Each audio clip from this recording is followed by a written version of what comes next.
আসসালামু আলাইকুম। আমরা গত পর্বে জেনেছিলাম কিভাবে সাধারণ গুণনীয়ক বের করা যায়। আজ আমরা জানব কিভাবে সাধারণ গুণনীয়ক ব্যবহার করে গসাগু নির্ণয় করা যায়।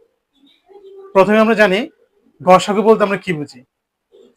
গসাগু এর পূর্ণরূপ হচ্ছে গরিষ্ঠ সাধারণ গুণনীয়ক।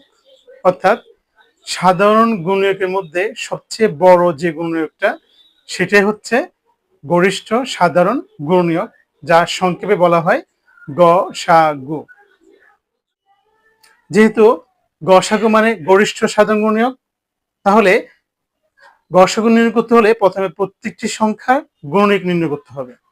সেই গুণনীয়ক থেকে সাধারণ গুণনীয়ক নির্ণয় করতে হবে এবং ওই সাধারণ গুণনীয়কের মধ্যে সবচেয়ে বড় যে সাধারণ গুণনীয়ক রয়েছে তাই হবে ওই সংখ্যাগুলোর গসাগু। এই পর্যায়ে আমরা তিনটি সংখ্যার গসাগু নির্ণয় করব। তাহলে প্রথমে আমরা ওই সংখ্যা তিনটির গুণনীয়ক নির্ণয় করতে হবে। ধরা যাক 6, 12, 18 এই তিনটি সংখ্যার গসাগু নির্ণয় করব। তাহলে প্রথমে আমরা 6 এর গুণনীয়ক নির্ণয় করি।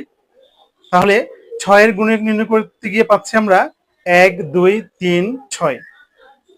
তারপর 12 এর গুণনীয়ক হচ্ছে 1, 2, 3, 4, 6, 12। তারপর 18 এর গুণনীয়ক হচ্ছে 1, 2, 3, 6, 9, 18। এখন আমরা এখানে এই 6, 12, 18 এই তিনটি সংখ্যার সাধারণ গুণনীয়ক পাচ্ছি 1, 2, 3 এবং 6।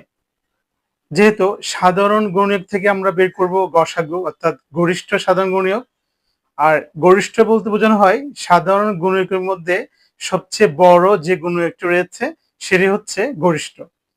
তাই এই সাধারণ গুণনীয়কের মধ্যে পাচ্ছি 1, 2, 3, 6 এবং 6 হচ্ছে সবচেয়ে বড়। তাই আমরা বলতে পারি 6, 12 এবং 18 এর গসাগু হচ্ছে 6। এই ছিল আজকের আয়োজনে। আবারও দেখা হবে নতুন কোনো আয়োজনে ইনশাআল্লাহ। সবার সুস্থ কামনায় আজ এখানে শেষ করছি। আল্লাহ হাফেজ।